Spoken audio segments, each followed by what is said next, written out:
Hey guys, tonight we will drift into one of the quietest, coldest corners of the world, a valley hugged by soft blue snowdrifts and threaded with ancient ice caves that shine like frozen cathedrals. As you stand there, you can almost feel the cold whispering around your ankles, tugging gently at your sleeves as if it already knows your name. The air glows faintly, the way it sometimes does right before snowfall, and the horizon looks like it's been dusted with crushed stars. It's peaceful, yes, but also the kind of place where, if this were real, you probably wouldn't survive 5 minutes without a heated jacket and questionable life choices. So, before you get comfortable, take a moment to like the video and subscribe, but only if you genuinely enjoy what I do here. And hey, tell me where you're watching from and what time it is. I love seeing the little map of our sleepy community light up.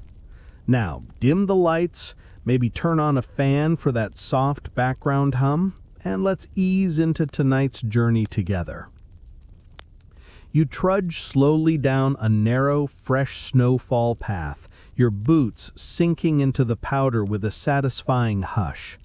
The valley spreads out before you in shimmering layers, gentle slopes, silver-blue plains, and distant ridges that seem carved from old moonlight.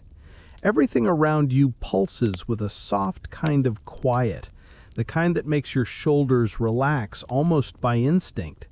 There's no wind, just the faint drifting of snowflakes that glow whenever they pass near patches of bioluminescent frost. It's like the valley produces its own lazy constellation at ground level. You keep walking, following that pull you can't quite explain, something between curiosity and the promise of a place that remembers its own stories. In the distance, through a thin veil of mist, you see a cluster of warm yellow dots, lanterns, and beneath them, the faint outline of a village, nestled right against the mouth of the largest ice cave, like a child tucked against its parent. Even from far away, the village looks cozy. Soft roofs covered in snow, windows glowing like quiet laughter, wisps of chimney smoke curling upward, slow and contented, like they're in no hurry to reach the sky. As you reach the first wooden arch marking the village boundary, a small carved sign welcomes you, not with a warning, not with a dramatic motto, but with a simple, "Please breathe softly. The ice listens." It's a little unsettling, sure, but also oddly sweet, as if the valley has its own set of manners and hopes you'll respect them. You pass between the first houses. Everything here is made of pale, smooth wood, fir, cedar, and some local tree whose bark has a faint silver sheen. Snow sits on rooftops like thick frosting, and the lanterns hanging from doorposts sway just enough to make light glide across the snow in golden stripes. A faint melody hums from somewhere deeper in the settlement, a lullaby or a morning song, you can't tell. You notice people watching you, but not in a hostile way, more in that, "Oh hey, new Pokemon just appeared in the wild" kind of curiosity. A group of elders sits near a fire pit, weaving warm-looking scarves while softly chatting. A couple of kids chase each other across the snow, leaving tracks that look like scribbles on white paper. Someone is carving patterns into the ice near a doorway, each movement slow, deliberate, almost meditative. And then you see it, the entrance to the Great Ice Cave. A tall arch of translucent blue ice looms behind the village, smooth as glass and lit from within by trapped reflections of the lanterns. The surface shifts as though the cave is breathing with the valley, exhaling cool air that brushes your face like a greeting. You pause. Something deep inside you settles, like a puzzle piece clicking into place. It's strange. Most places you visit feel like you're arriving for the first time, but this valley feels like it's been waiting, like you've stepped into a story already in progress, and you're just now catching up to your part in it. A soft crunch of snow nearby pulls you from your thoughts. An elderly villager approaches, wrapped in a heavy coat trimmed with white fur. She has warm eyes, the kind that crinkle deeply when she smiles, and she carries a small lantern shaped like a blooming flower. "You must be tired," she said, as if she's been expecting you. "You came a long way to reach a place most people forget exists. Come warm yourself. We'll show you around once you've caught your breath." And somehow you're not startled by her welcome, not confused, just gently relieved. Like this is exactly how things were meant to begin. You follow her deeper into the glowing village, snow crunching softly beneath your feet, guided by the warm lantern light and the quiet hum of a place filled with forgotten lore. You stay by the fire, hands cupped to the glow, feeling the sting of cold give way to a slow, spreading warmth. The village hums softly around you. A door closes, snow crunches under someone's boots. A low melody drifts from somewhere you can't see. Nothing is rushed. The whole place moves at the pace of breathing. Your guide sits beside you on the log. "I'm Leora," she says. "I keep track of the little things. Keys, lost scarves, gossip, people who wander in without proper gloves."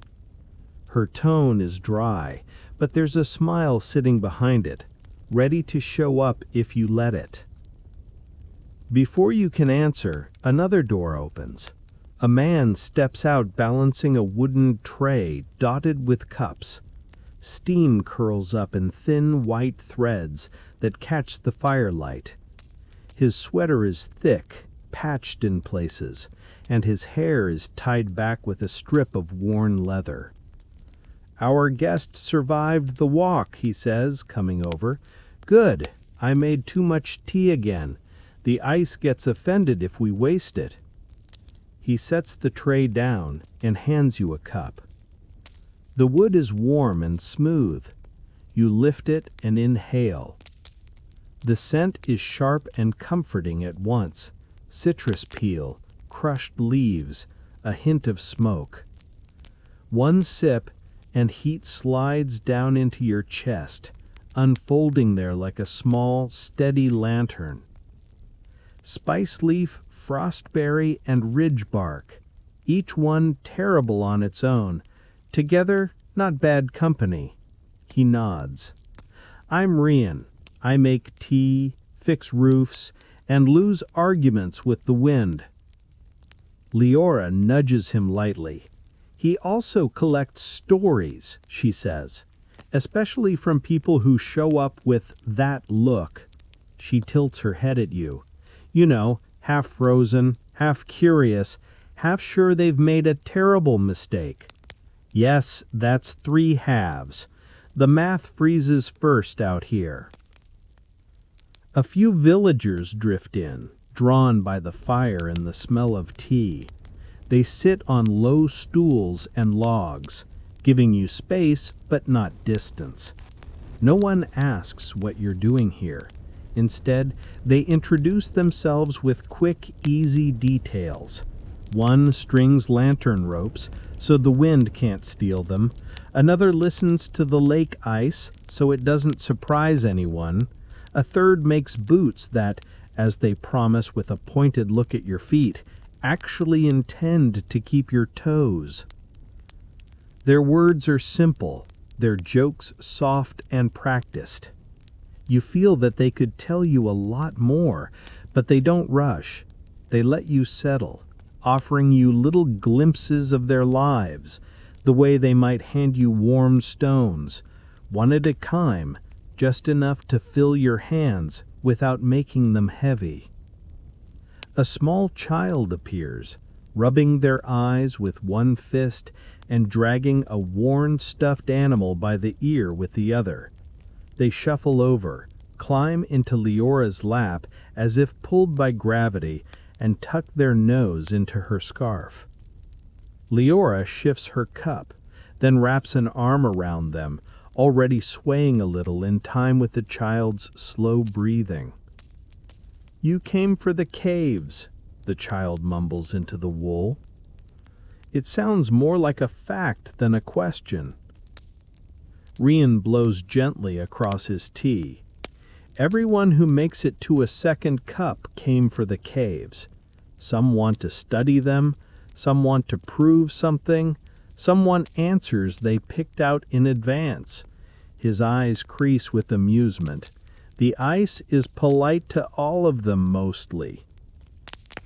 Leora looks toward the valley's dark edge, where a faint blue glow hints at the cave mouth. "We used to warn people," she says. "Tell them the ice is older than their ideas and not very interested in being solved." She lifts one shoulder. "These days, we just show them how we live beside it and let the caves introduce themselves." A small ripple of laughter moves through the circle. You can feel the history behind it. Visitors arriving with confidence, leaving with quieter eyes.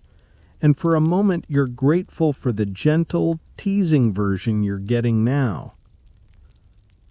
Somewhere deeper in the village, a bell rings, a single clear note, bright as glass.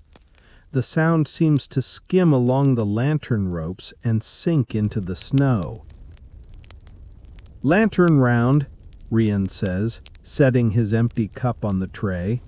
"We check the paths, the doors, the cave mouth, ask the dark to behave until morning." He glances your way. "Walk with us. You'll sleep better if you know where the paths go." You stand, warmth pooled in your stomach and hands. The villagers rise too, lifting lanterns from hooks and tucking scarves tighter. They move in easy pairs along the snow-packed paths, lantern light bobbing ahead of them, chasing shadows into gentle corners. You fall into step beside Leora and Rian. As you walk, you glimpse small slices of life through uncurtained windows. Someone mending a sleeve, a pair of hands shaping dough, children sprawled on the floor, drawing crooked stars on scraps of paper. In every scene there is the same simple, steady motion, keeping things in one piece, keeping people warm. The houses grow farther apart, and the air feels wider. Ahead, the mouth of the great ice cave rises from the snow, pale blue and faintly glowing from within. Up close, it looks more like an opening than a quiet thought frozen in mid-sentence. Leora lowers her lantern, letting the cave's own light touch your face. "Tomorrow," she says softly. "Tonight you learn how we move in the dark. Tomorrow you'll hear how the ice remembers." The idea settles inside you without a jerk, just a cool, curious weight. Behind you, the village continues its slow, careful orbit, checking lanterns, patting snow from roofs, laughing softly at small mistakes. Ahead, the cave waits, patient as a held breath. For now, you turn back with the others, following the lanterns along the familiar paths. The snow squeaks under your boots, the air nips at your nose, and somewhere under all of that, the tea keeps you warm. You don't know what the ice will show you yet, but for the first time since you arrived, you feel less like a stranger and more like someone the valley might be willing to trust. You wake to the soft crackle of the stove and a thin stripe of pale light stretching across the ceiling. For a second, you don't remember the valley at all. There's only warmth, wool, and that foggy feeling of sleep that went on longer than you planned. Then your eyes catch the small frosted window, the breath-clouded glass, and it all returns in one slow wave. The lantern round, the quiet streets, and the blue glow of the cave waiting just beyond the houses. You sit up carefully because sudden movements in this kind of cold feel like a bad life decision. The room is simple: wooden walls, a small table, a chair, and a hook where someone has already hung a thick fur-edged coat that definitely isn't yours. Beside your boots, a folded pair of heavier socks waits, placed with the kind of quiet judgment that says, your city socks are cute, absolutely useless, but cute. Downstairs, the air smells of porridge and steam. Leora sits at the table, hands cradling a mug, hair tied back in a loose knot. She looks you over with the practiced efficiency of someone counting fingers and toes. Good, she says, you still look mostly human. Some guests try to match Rian cup for cup with the spiced tea and end up negotiating with the stairs. At the stove, Rian stirs a pot and snorts. One time, he mutters, and it becomes a story. He sets a wooden bowl in front of you. Eat. The caves are patient, but they won't drag you back up if you faint dramatically in the nice part. The porridge is thick and simple and exactly what your stomach wants. By the time you pull on the borrowed socks and coat, you feel heavier in a good way, like the valley has quietly added a bit of weight to keep you from drifting off. Outside, morning has turned the sky into a sheet of pale silver. The air nips gently at any skin foolish enough to be uncovered, and the snow squeaks under your boots. The village is awake. Someone sweeps snow from a roof, someone hangs fresh lanterns, someone argues with a stubborn door that clearly prefers staying shut. Near the edge of the houses, where the village gives way to open white, a small group waits by the cave mouth. You recognize a couple of faces from the fire last night, but one person stands out.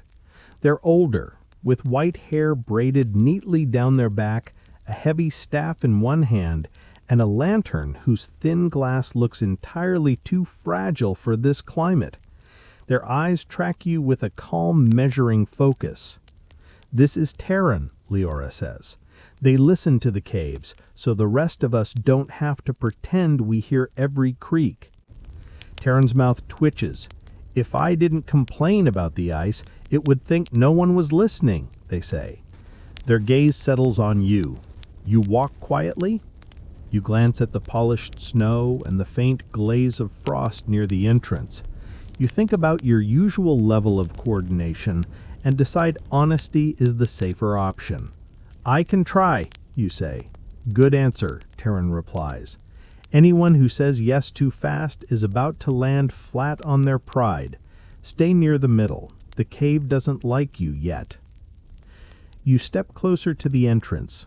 Up close, the cave mouth is enormous, arching overhead like the opening of a glass cathedral. The ice isn't one simple shade of blue. It's a stack of colors: turquoise, cloudy white, soft gray, thin dark lines like ink strokes frozen in place. Light from the village lantern seeps into the surface and bends inward, as if the cave is swallowing it and sending it deeper. The moment you step inside, the world changes. The sounds of the village drop away, muffled into a soft, distant hum. Your breath becomes a small, private cloud. Your footsteps turn careful, each one making a tiny, respectful squeak. The air is colder, but it's a still, layered cold, the kind that feels less like an attack and more like a very old room asking you not to slam the door.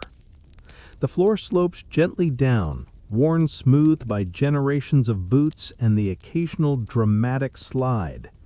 The light here is softer, washed in blue and silver.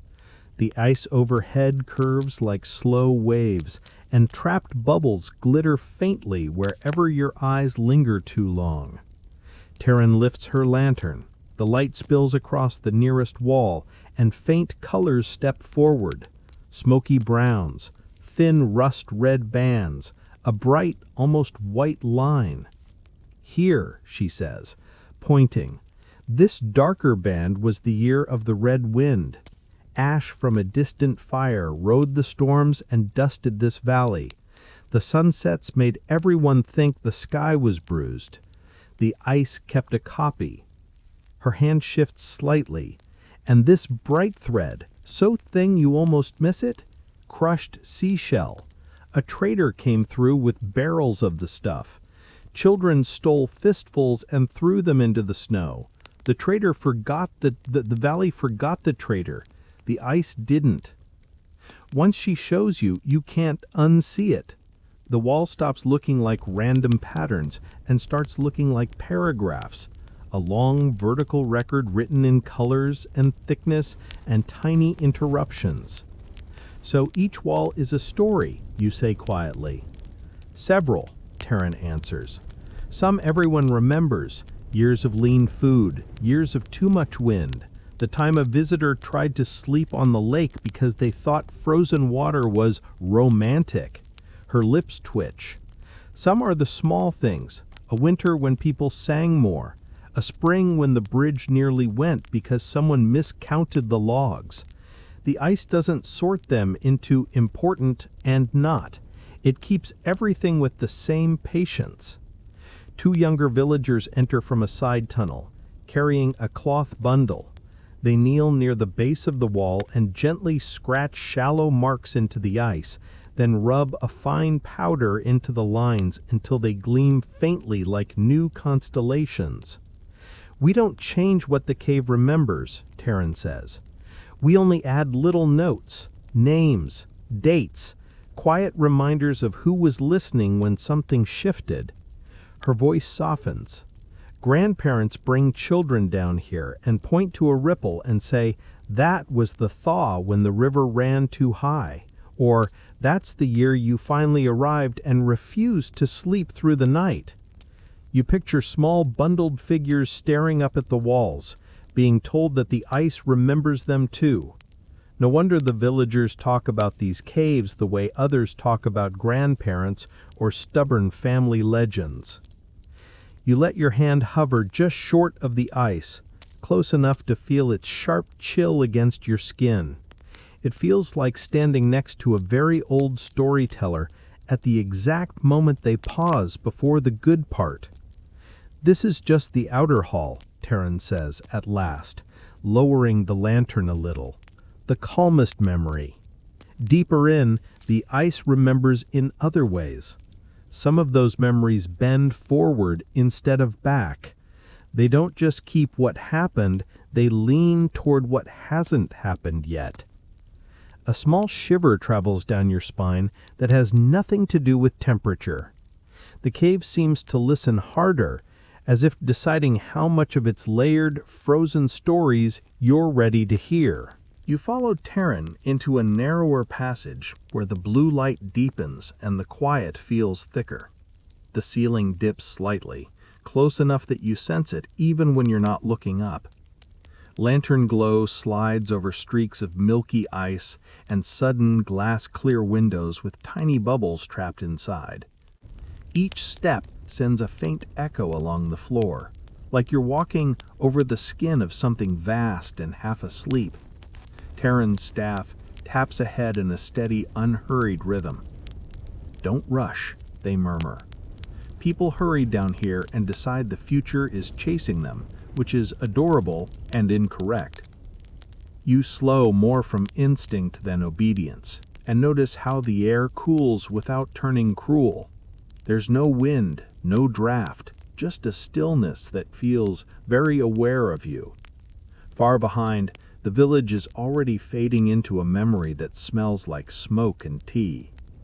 Ahead, the passage curves once, then opens.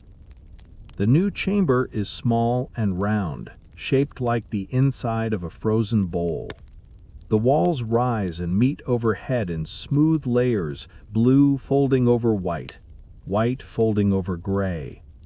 At the center, The floor dips gently, holding a shallow drift of powdery snow. A few villagers sit around the rim, backs to the wall, lanterns resting by their knees. Their eyes are half closed, not in deep trance, just in that soft, listening kind of drowsiness. Taryn taps a clear spot beside them. "Sit with your back to the ice," they say. "If you stand, your ankles will start a rebellion and you'll blame the caves. This is meant to be quietly challenging, not a workout video." You lower yourself, feeling the cold press through the coat where your shoulders meet the wall. It's not painful. It's the solid, steady cold of a winter window that has seen too many nights. "This is where we listen for frozen echoes," Taryn explains, keeping their voice low. "Out there, we read the layers like pages, things that already happened.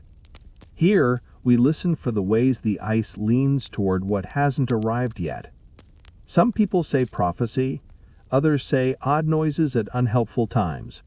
We don't argue about the name, we just listen and take notes." You close your eyes because staring at the walls feels like cheating on an exam you didn't study for. At first, you hear nothing mysterious at all. Your own breath, a little too loud, the quiet scuff of someone adjusting their boots, a tiny apologetic cough from across the room. Then, as your shoulders loosen, the cave's voice separates into layers. A high drip behind you, steady as a clock. A brittle crackle overhead, like frost shifting its tiny furniture. Somewhere deep under the floor, there's a long, slow creak that feels more than sounds, like an old ship turning in its sleep. Your mind immediately tries to label everything.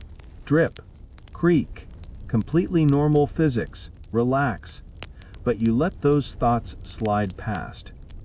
Under the scattered noises, something softer begins to appear. A faint, steady pulse, more feeling than noise. When you lean toward it, it fades. When you let your attention soften, it returns. "There," Taryn whispers, so quietly the word barely stirs the air. "You feel that?" You nod, not trusting your voice to come out at an acceptable, non-cave shattering volume. "That's the glacier moving," they say. "It's slow, stubborn, and not especially interested in our opinions. Most of that rhythm is just the ice living its own life, but sometimes it stutters, doubles, or picks up a strange flutter. Those are the echoes we mark." You open your eyes, the chamber looks the same, but the walls no longer feel like decoration, they feel like pages. Hairline fractures branch across the ice in places, some straight, some branching like bare trees. Tiny bubbles arrange themselves in thin chains. Next to certain patterns, someone has scratched small signs into the ice and rubbed dark powder into them. Circles, dashes, pairs of dots. A quiet code runs all the way around the room. The gray-bearded man from earlier lifts a gloved hand and points to a fan of cracks near the floor. Several thin lines split apart, wander, then curl back toward the same small knot. "2 winters ago," he murmurs, "the echoes here picked up a double beat, like an extra step in the glacier's breathing. Around the same time, these appeared." His finger hovers just shy of the ice. "Our old songs say, when the ice draws many roads to one hollow, the valley will have choices with the same end." He gives a small, almost amused shrug. "That winter, storms kept closing every path out. Ridge, river, lake, different routes, same result. Stay home, like it or not. Afterwards, the double beat faded, the cracks stayed." The story fits the pattern just closely enough that dismissing it feels a little forced. You're not ready to call it magic, but coincidence suddenly sounds a bit lazy. By the time you climb back toward the village, the idea of coincidence is still rolling around in your head like a loose marble. The air grows warmer by tiny degrees, the cave's deep hush traded for the gentler noises of the world above. Distant voices, the soft clink of something metal, the low, satisfied crackle of fires that never have to prove anything. As you step out of the cave mouth, the sky has changed. The pale silver of earlier has washed into a dim, velvety blue, and high overhead a faint smear of color flickers, as if someone brushed the sky with glowing paint and then forgot to clean it up. The snow around the village is stamped with fresh boot tracks and dotted with lantern poles, each one wrapped with thin strips of reflective cloth that catch the fading light and throw it back in shy sparks. Leora appears at your elbow, as if she never really left. "Good," she says, eyes narrowing in quick inspection. "No signs of panic or existential collapse. That's a promising start." Rian joins you, a scarf looped twice around his neck, hands full of something. You blink. "Are those glass jars?" He holds one up proudly. Inside, a tiny, pale glow trembles like a trapped firefly. "Ice lanterns," he says. "Tonight is the festival of falling lights. The sky does the big show, we just attempt the opening act." You let them steer you along the main path, now cleared and tamped smooth. The village has transformed since the morning. Fresh lanterns hang from every eave, their warm gold light balanced by the cool, bluish halo of the ice lanterns Rian keeps handing out to children like particularly delicate candy. Snowbanks have been carved into smooth benches. A low wooden stage has appeared near the central fire pit, draped with woven cloth patterned in simple shapes, waves, lines, spirals that remind you of the cave cracks. People bustle about with the relaxed urgency of a community that has done this so many times they know exactly how long they can procrastinate and still be ready. Bowls of something fragrant travel from house to house. A stringed instrument is tuned, untuned, retuned, and sighed at. Someone tries to coax a stubborn pile of logs into becoming dramatic flames, while the logs argue for a career in minimalism. "Every year," Leora explains, "when the nights reach their longest stretch, the sky decides to get theatrical. The lights fall lower, move slower. We used to just watch and feel appropriately small and unimportant, but that got boring, so someone suggested music. Then someone else suggested snow patterns. Then someone brought gossip. Now it's a festival." Rian leans closer.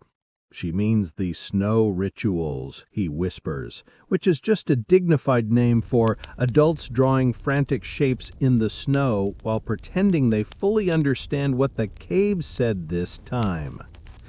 A group of elders stands near the central fire pit, conferring over a long strip of cloth covered with careful marks. You recognize Taryn among them, their hair catching stray bits of lantern light. They aren't dressed more formally, but there's a subtle focus about them, a sense that they know where tonight's deeper currents might try to tug. As dusk thickens, villagers drift toward the center of the square. Children weave between adults holding ice lanterns like small glowing planets. The jars are cool to the touch, their insides lined with a thin frost that glows faintly blue-white. When you lift one, the chill bites into your glove just enough to remind you that yes, you are voluntarily holding a refrigerated nightlight. Rian hands you a jar of your own.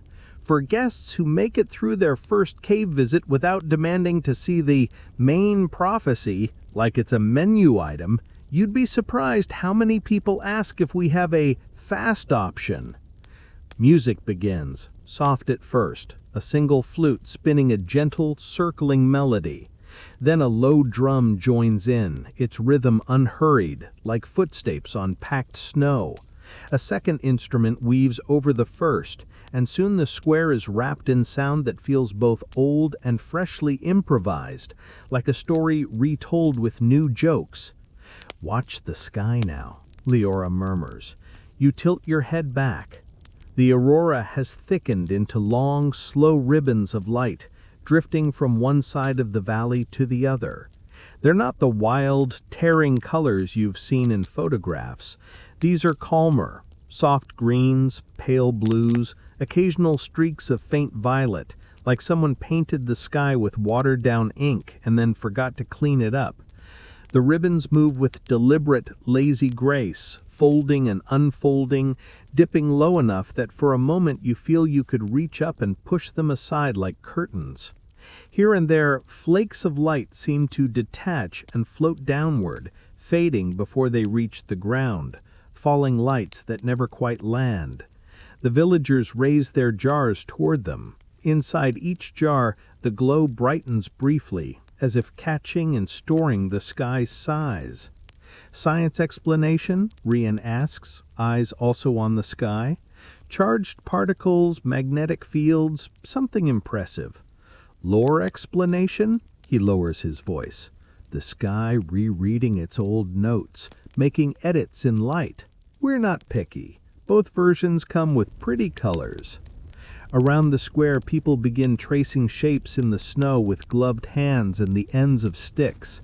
Spirals, lines, branching patterns that mirror the cracks in the caves. Some work slowly and carefully, others move in confident, practiced sweeps.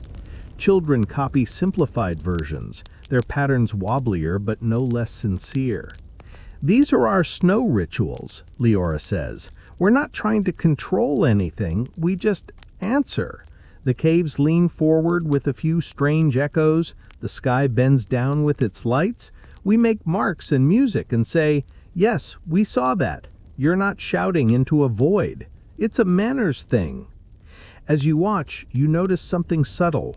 Tonight, many of the patterns repeat the same motif, a cluster of lines converging on a hollow, like the cracks Terran showed you earlier.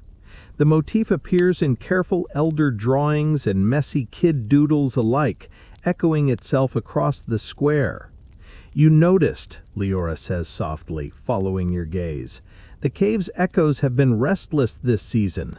More double beats, more of those many roads, one hollow patterns. Nobody's panicking, but nobody's pretending it's nothing either. A burst of laughter pulls your attention back to the people. Two teenagers are arguing over the correct way to draw one of the symbols, each insisting the other is summoning ridiculous weather patterns with their sloppy lines. An elder steps in, corrects them both with 3 efficient strokes, then wanders off, leaving them squinting at the snow like it just insulted them. Nearby, a cluster of adults leans in close, speaking in low voices. You catch fragments, sealed passage, new chamber. Did you see the way the cracks bent? Someone mentions a fragment of carving they've never noticed before. Someone else insists it's been there, just faded. The mood isn't terrified, it's focused, like a group chat that has just discovered a new, questionable clue. Children, blissfully unbothered by future-leaning echoes, chase each other in loops, the glows in their jars bobbing like tiny moons. Every so often a child stops, looks up at the sky with wide eyes, and just simply stands there for a long moment, as if secretly negotiating with the lights.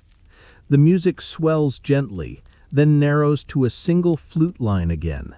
Terran steps into the center of the square, staff in hand, lantern hooked on their belt. When they speak, the crowd quiets the way snow muffles sound, gradually but completely. The caves are restless, Terran says, not bothering with warm-up phrases. The sky is paying attention. The old patterns repeat with new stumbles. It doesn't mean disaster. It means choice. Their eyes find you for a heartbeat, then move on. Tomorrow, we'll look more closely at the sealed chamber. Tonight, we remember that we are not here to outsmart the ice. We are here to listen, to answer, and to make sure the children have good stories to mock us with when they are old. Laughter rustles through the crowd, easing the tension. People raise their jars, the ice lanterns glow a little brighter, as though the valley itself has taken a slow, approving breath. Overhead, the aurora folds in on itself, forming for a moment a shape that almost looks like an eye or a hollow, or maybe just your imagination stretching.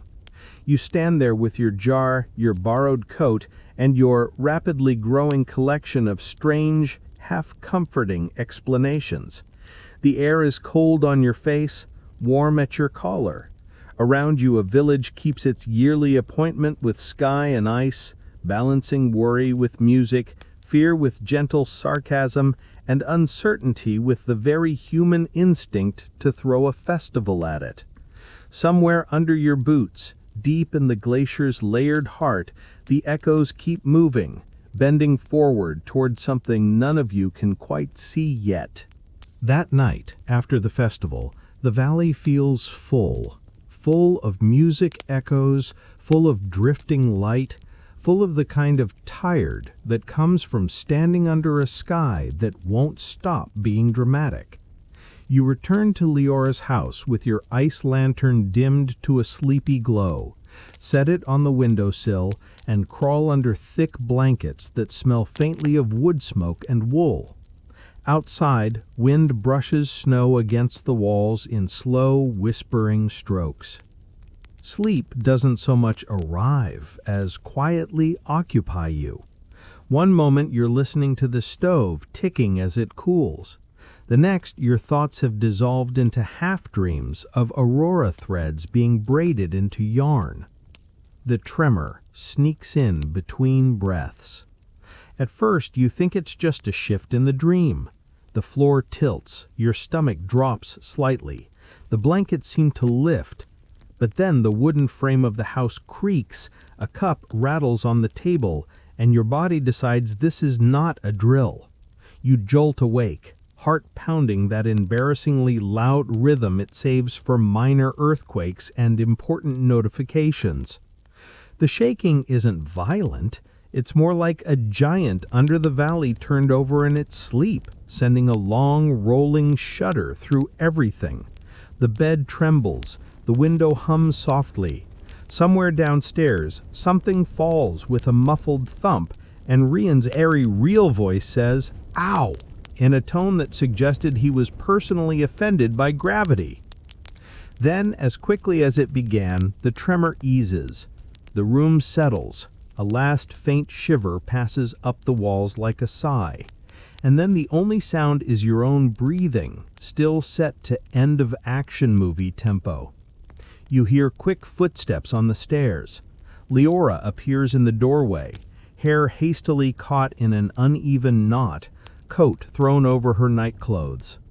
"You still in one piece?" she asks. You nod, sitting up. "That was normal, you venture?" "Normal adjacent. The glacier shifts sometimes. Usually it warns us with a chorus of creaks. That one was a bit more decisive." She studies you for a second. You look like someone who just realized their bed is not bolted to the planet. Breathe. We'll go see what the ice has done with the furniture. Downstairs, Rian is rubbing his shin and glaring at a fallen chair as if it initiated the conflict. He hands you a mug of something hot without looking. Outside, the village hums with low voices and lantern lights. People stand in doorways, checking on neighbors, glancing toward the cave mouth with the shared expression of, "Please don't have done anything too exciting." Taryn is already there when you and your little group reach the entrance, staff planted firmly in the snow. Their lantern swings slightly, casting moving shadows across the ice arch. No collapse, no new cracks in the main hall. The glacier just wanted to remind us it exists, apparently. "Rude," Rian muttered. "But," Taryn adds, eyes narrowing toward the deeper glow, "it also seems to have changed its mind about something." You follow them inside. This time, you're more aware of the cave's living presence, the way the walls seem to lean in, listening, the way the floor hums faintly underfoot like a muscle that recently stretched. In the first chamber, nothing obvious has changed. The layered walls still whisper in their frozen colors. The carved notes still glimmer faintly. But when Terran turns down a side passage you haven't taken before, you feel it, the faint, moving air of a new opening. The corridor narrows, then widens, then curves abruptly to the left. You duck instinctively, even when the ceiling remains high enough. The light from the lantern pushes ahead, skimming over ice that is smoother here, less marked by human hands. A few meters further, the tunnel abruptly ends. Or rather, it used to end. Where there was once a solid wall is now a fractured archway. The ice split and pulled aside, as if the glacier opened a careful door. Beyond it, a faint bluish glow pulses, not bright, but definitely there. Thin shards of broken ice lie scattered around the threshold, their edges rounded by the cold. It looks less like a violent rupture, and more like the cave decided to exhale in a new direction. Leora lets out a low whistle. "Well," she says, "that was not there last week."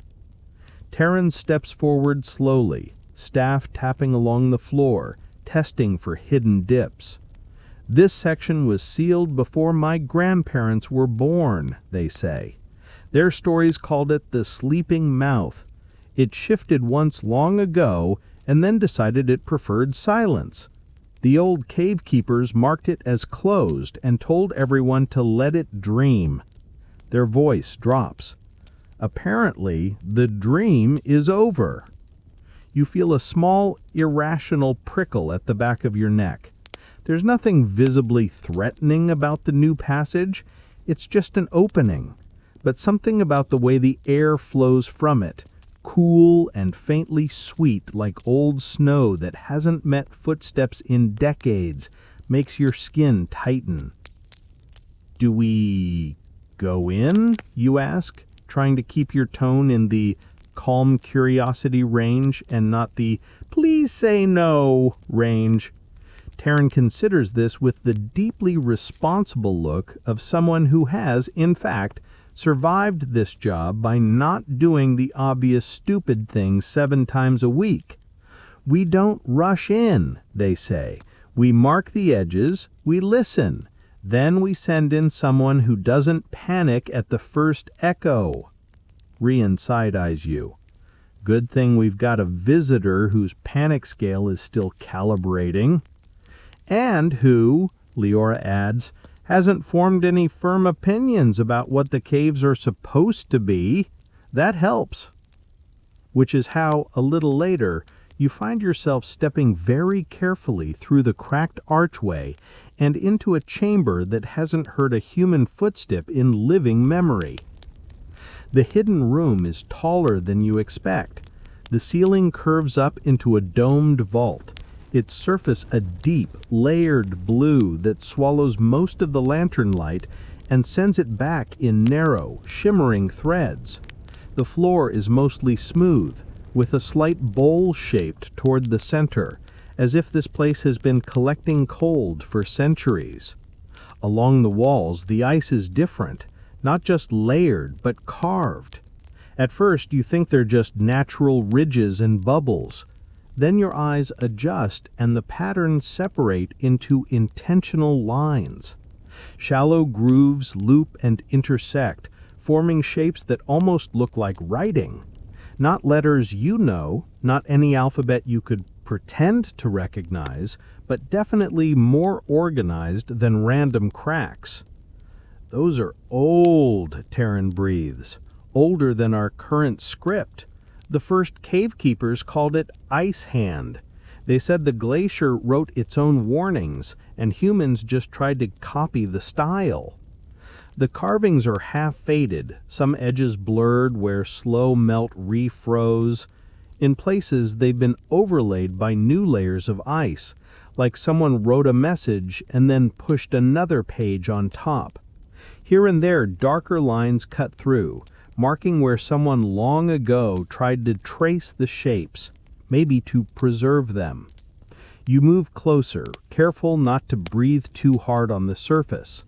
The carvings form spirals that break suddenly into jagged lines, paths that run parallel, then diverge, small triangular clusters that repeat in varying sizes. It's beautiful, unsettling, and about as readable as your sleep handwriting.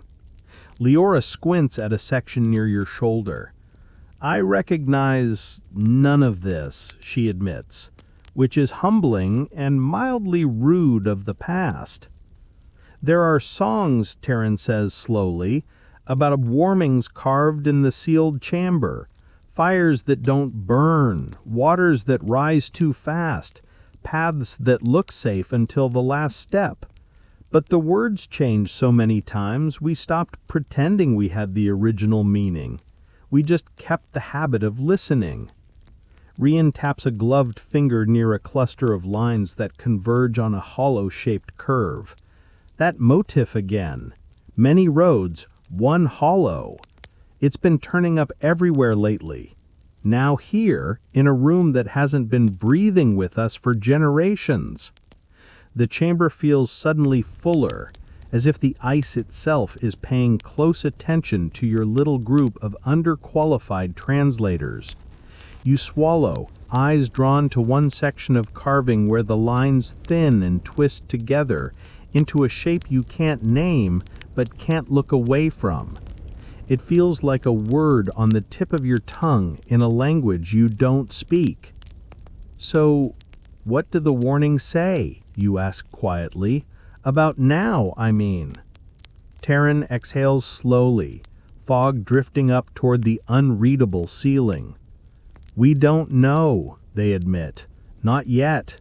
Maybe never in the way visitors like to hear, clean, clear, and flattering. But the ice woke this chamber for a reason. It means the old words are part of what the glacier is leaning toward. They turn toward you, expression steady, not dramatic, and for better or worse, it opened when you arrived.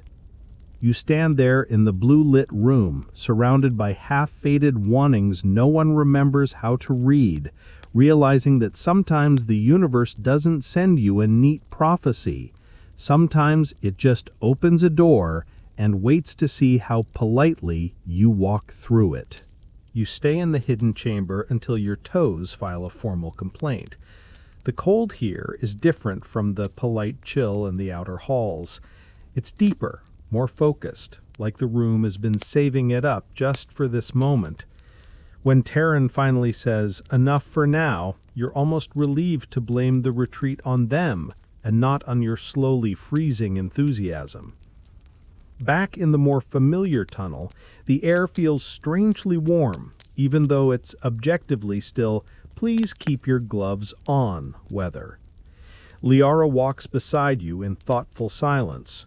Rian, predictably, is already half ahead, muttering, "Old warnings, sealed chamber, waking up when a stranger arrives. Nothing ominous about that at all. Totally regular Wednesday." By the time you emerge into the main hall, word has outrun you.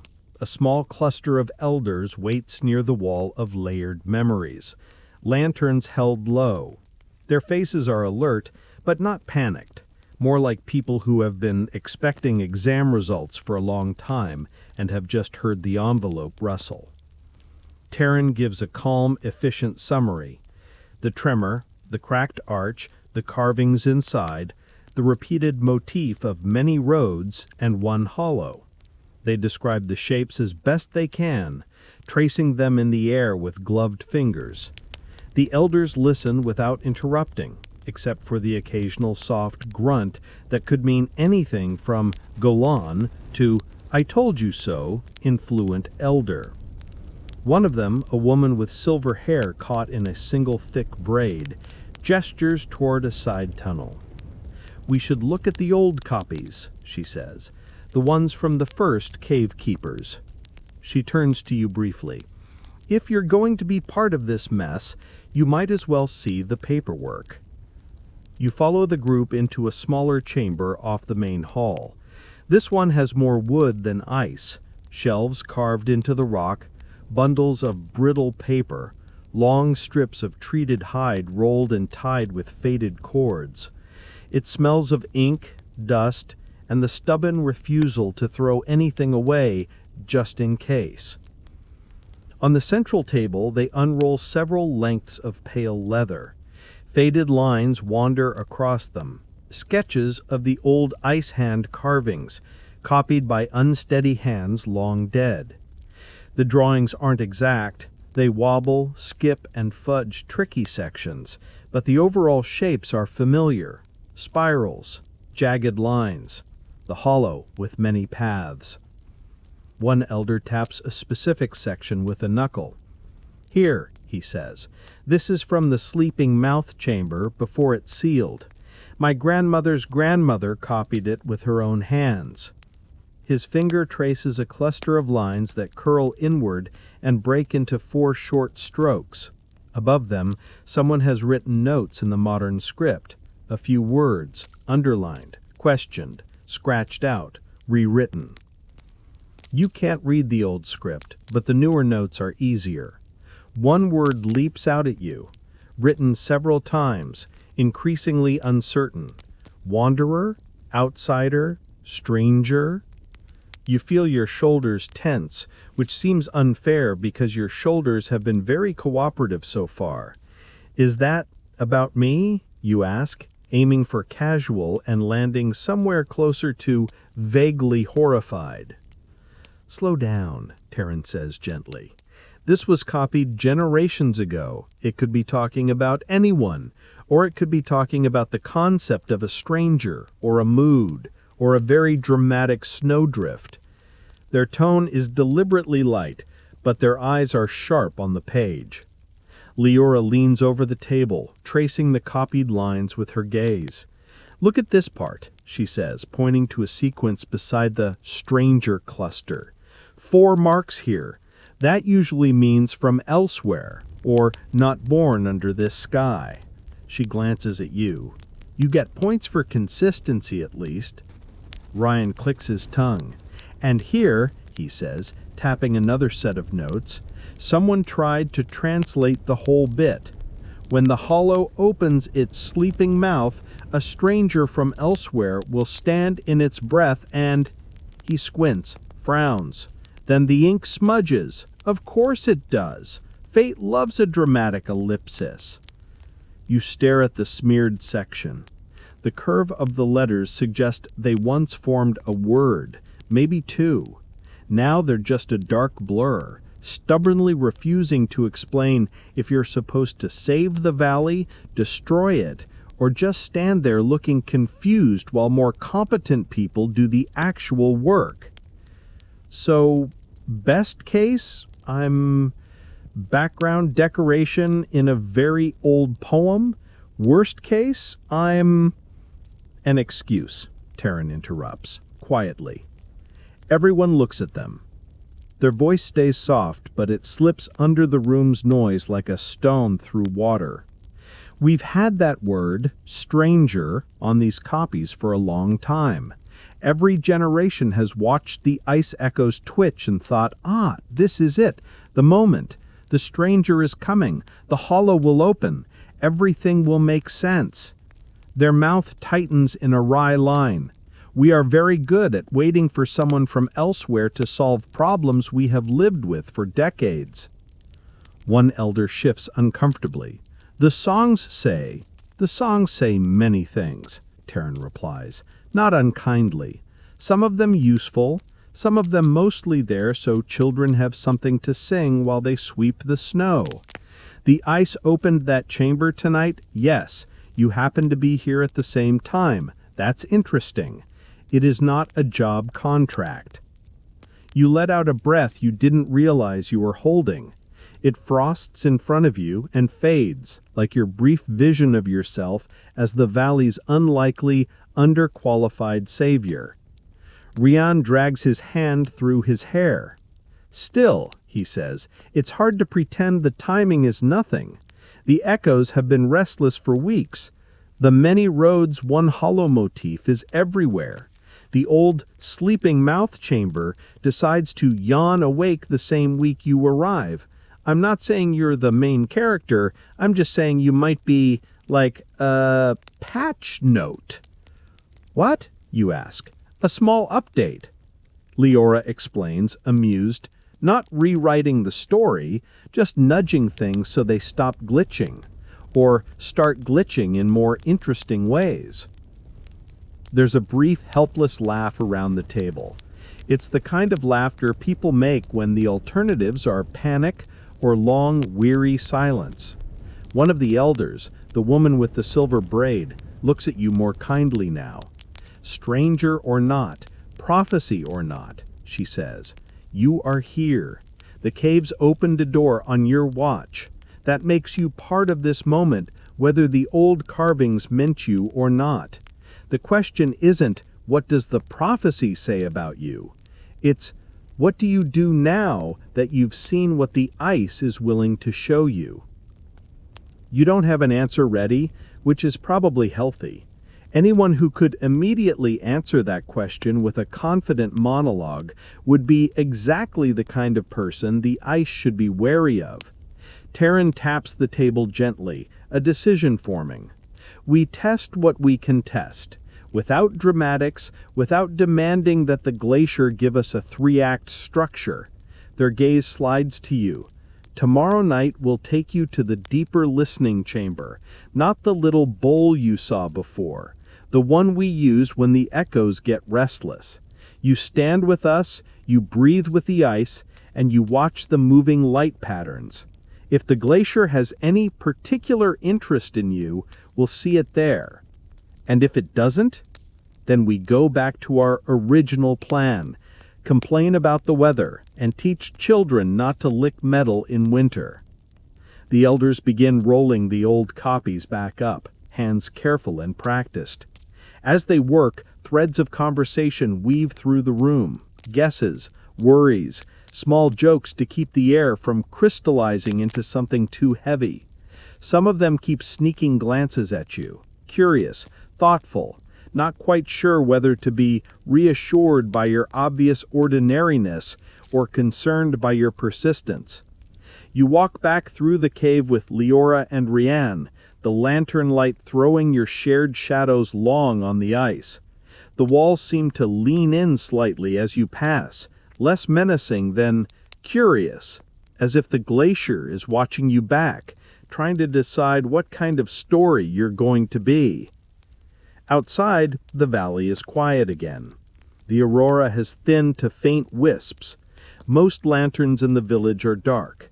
Snow falls in small, lazy flakes, drifting sideways on barely their wind. The world looks peaceful, as if nothing under your feet has shifted at all. You know better now.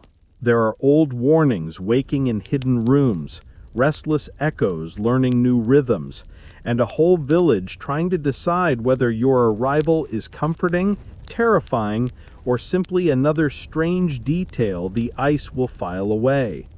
Tomorrow night you'll stand in the deeper chamber and let the glacier listen back. Tonight, you just pull your coat tighter, follow the soft path of lantern light home, and try very hard not to imagine yourself as anyone's prophecy at all. The day before the ritual feels different in a way you can't quite name. The valley moves, as it always does. Smoke from chimneys, soft shoveling, muffled laughter. But everything is turned down half a notch, like someone has put a blanket over the world. You wake late in the warm dip of the mattress, listening to the stove tick below and the faint brush of snow at the window, and you know without checking the sky that tonight is not for festivals. Downstairs, Leora and Ryan sit at the table with bowls of porridge and a small pile of flat stones. Each stone is scratched with a simple symbol. Ryan holds one up, a circle with a line through it. Listening markers, he says. We leave them in the deeper chambers so we remember how the echoes felt. This one means steady ground. The ones with 3 lines mean Stand here only if you enjoy sudden insight and possibly landing on your back. We're not giving you those. You wrap your hands around a steaming mug and let the heat soak in. So tonight, I just stand there and try not to panic, you ask? Stand, breathe, listen, Leora says. Very advanced technique. Outsiders usually skip straight to demanding personal prophecies. The glacier hates that part. The rest of the day is almost aggressively normal, as if everyone has agreed not to poke the word ritual too hard. You help retie a lantern rope while a small child supervises and corrects your knots with terrifying confidence. You carry armfuls of wood from one shed to another and learn that there are 12 different village opinions on the correct way to stack logs. You watch an elder teach 3 children how to hear the difference between an ordinary roof groan and the kind that means shovel now or your bed will learn to slide. At the frozen lake, you stand beside Ryan and watch thin wind draw faint lines across the surface. People think we run to the caves for answers when the echoes get strange. Mostly we check food, roofs, bridges, boots. Prophecies are fine. Not falling through the ice is better. Somehow, that makes the idea of tonight less huge. The caves matter, yes, but they are one voice among many in this place, not a loud god shouting over everyone. By evening, the sky has turned a deep velvet blue. There is no music in the square tonight, no Aurora festival. Lanterns burn low in doorways. People speak softly when you pass, but they still manage to complain about whose boots are always in the way. It feels less like dread and more like focus. The valley is paying attention. At the cave mouth, a small group waits.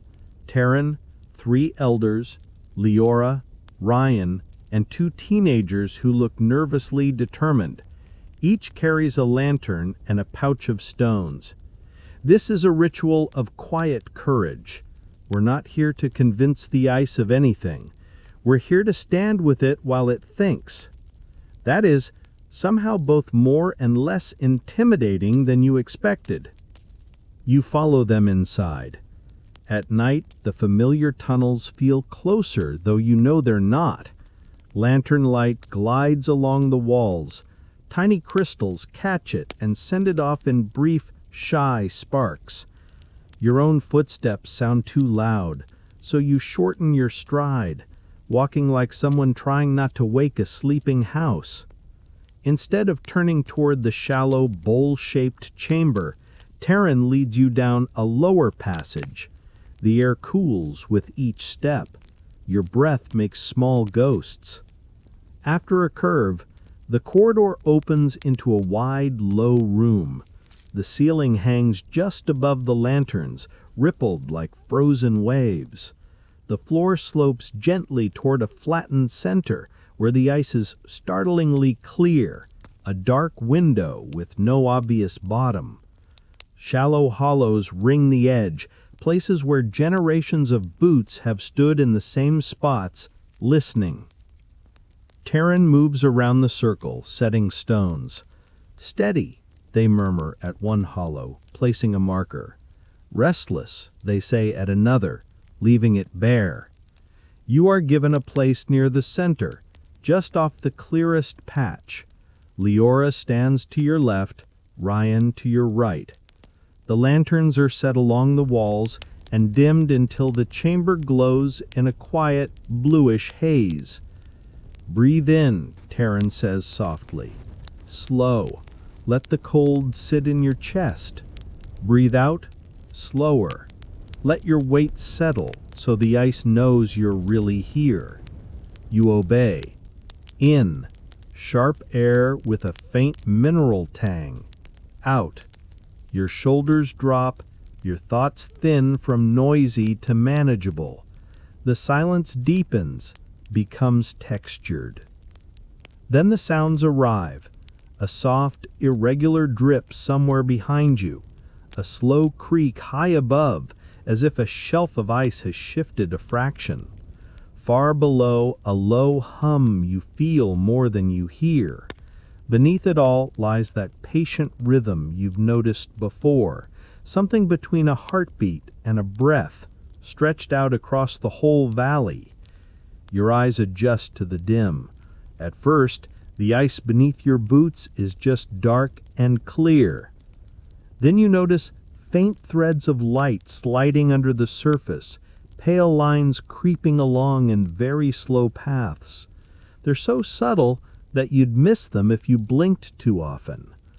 To your left, one of the teenagers stiffens. Beneath their feet, the light threads bunch and separate, like tangled yarn being gently combed. In another spot near the wall, the lines barely cross at all, wandering like distracted thoughts. You look down at your own patch of ice. For a moment, nothing is different. Then several threads begin to bend. Not all of them, not dramatically, just enough that you can't pretend you imagined it. Lines that had been wandering lazily across the chamber curve toward the place where you stand. They do not crash together. They ease into an almost circle around your boots, a faint hollow sketched in moving light. Many paths, one shallow bowl. You've seen that pattern now on old copies, carved in the sealed chamber, traced in snow during the festival.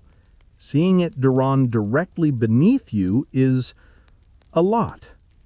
"See it," Ryan whispers. You nod because your voice has filed for temporary leave. Taryn walks the ring, checking each person's patch. When they reach you, they pause. Their gaze follows the circling threads at your feet, then meets your eyes. There is no panic there, no triumph, just careful attention and the tired patience of someone who has been asking the same question for a long time. "The hollow pattern is old," they murmur. "We've seen it form for storms, for strange seasons, for places about to matter. You standing in it, that part is new." Your throat finds a few words. "So what am I supposed to do?" "Right now, stand, breathe, don't run away. Don't give the glacier a speech. The rest we learn as we go. Prophecies are interesting. They are terrible at giving instructions." The threads keep circling calmly under your boots, unbothered by your anxiety. Around you, the others stand with their eyes half closed, sharing their quiet with the ice. No thunder, no booming voice, no glowing letters spelling your name. Just this, the glacier drawing a thin, shimmering ring around you and quietly filing you under "worth watching." You feel yourself stand a little straighter, not heroically, not dramatically, just honestly. You cannot control what the ice remembers or what some long-ago carver tried to say about strangers.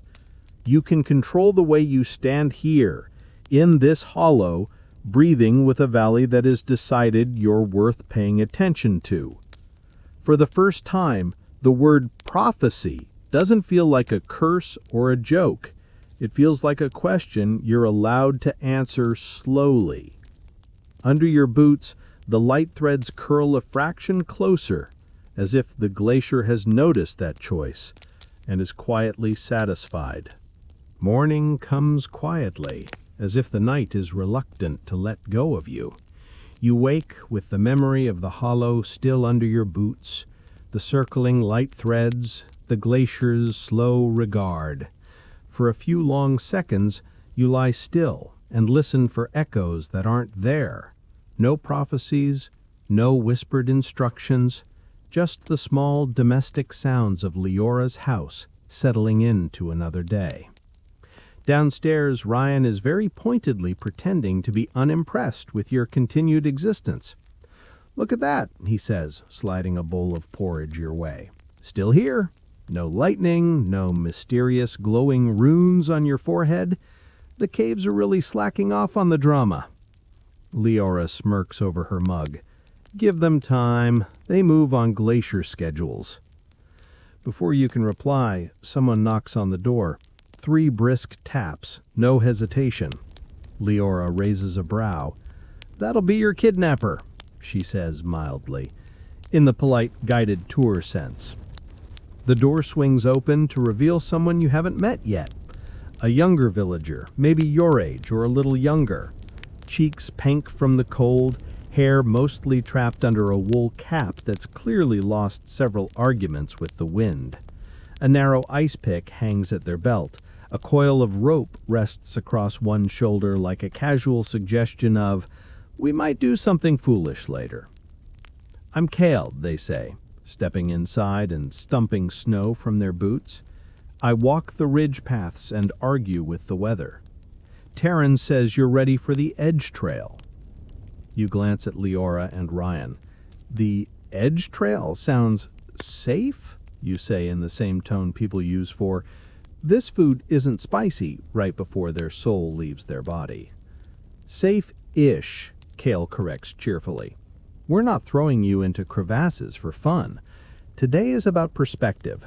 The caves showed you their inside voice. The ridge shows you the outside of what the first cave keepers tried to do with all that information. You finish breakfast because facing ancient mistakes is easier with a full stomach. Soon you're wrapped in your now familiar borrowed coat, boots laced, gloves pulled tight, following Kale across the village and out toward the open valley. The trail starts gently, winding between low snowbanks and scattered rocks. The air bites at your nose and brushes your cheeks with a kind of brisk affection. Under your feet, the ground alternates between firm and faintly hollow, packed snow over ice. The village shrinks behind you, becoming a cluster of friendly shapes, lanterns still winking faintly in the half-light. So, Kale says, as you walk, you stood in the hollow and didn't sprint out screaming? That's promising. I thought about it, you admit. Good, they say. People who never think about running tend to do the most damage. They tap their ice pick against a rock as you pass. You know the old story, right? First cave keepers, great listeners, unfortunate control issues. You've heard fragments from the others, but you shake your head. Give me the short version. I'm still upgrading my lore pack. Kale grins. All right. Once upon a chilly time, when the village was smaller and the roofs leaked in more imaginative ways, a handful of people took it upon themselves to listen to the caves all day, every day. They got very good at reading echoes, spotting patterns, guessing when winters would be harsh and when the river would sulk. Useful stuff. You climb higher. The path narrows, now flanked by low rock outcrops crusted with rime. Below, the glacier spreads in slow blue waves, its surface cracked into long pale lines like writing you can't quite read. But, Kale continues, somewhere along the line, listening so we can prepare turned into listening so we can control. They started making rules based on what they thought the ice meant. Who could travel when, what houses should be built where, which marriages would be lucky. You can imagine how well that went over. You can. You've seen what happens when anyone decides they know the future well enough to arrange other people around it like furniture. Then came the big one, Kale says. The caves began drawing that hollow pattern in a lot of places. Many roads, one end. The first keepers decided it meant disaster coming from the outside the valley. So they built something, a gate, I guess you'd call it, at the edge of the glacier path, facing the world beyond. As if on cue, the path rounds the last jut of rock, and there it is. The broken stone arch stands alone on a narrow ridge overlooking the glacier, its 2 remaining pillars leaning toward each other like tired sentries. The top is long since collapsed, Chunks of carved rock lie half buried in snow. Moss and lichen, impossibly stubborn in this cold, cling to the lower stones in dark, ragged patches.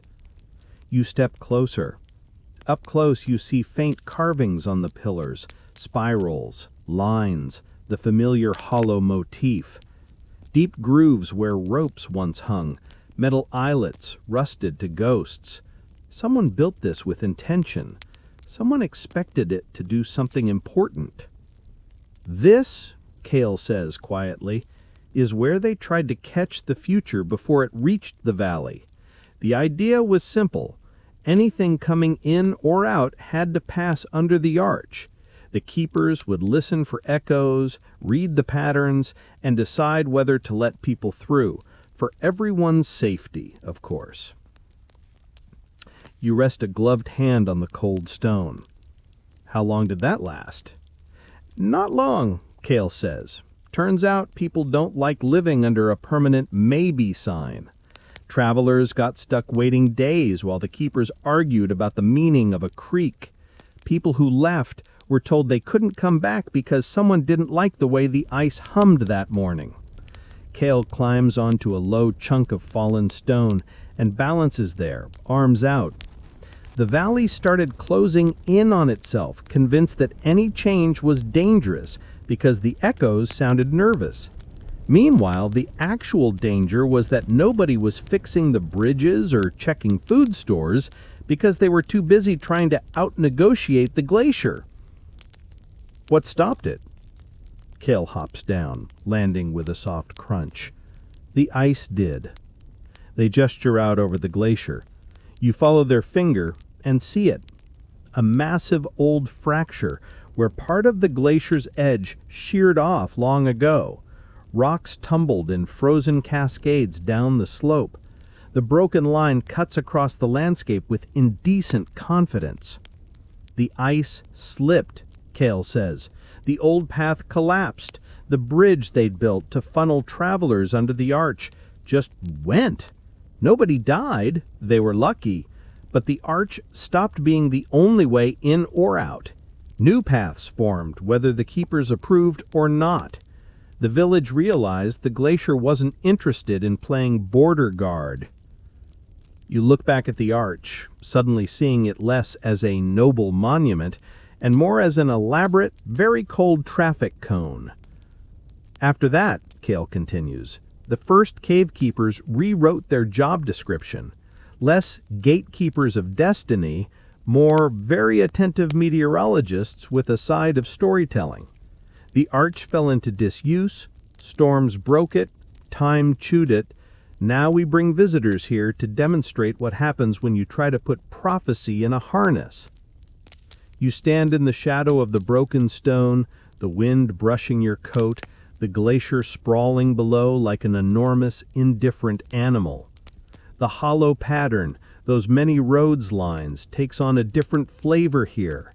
It's not a threat, it's a reminder. No matter how carefully you draw your gates, the world will find new paths.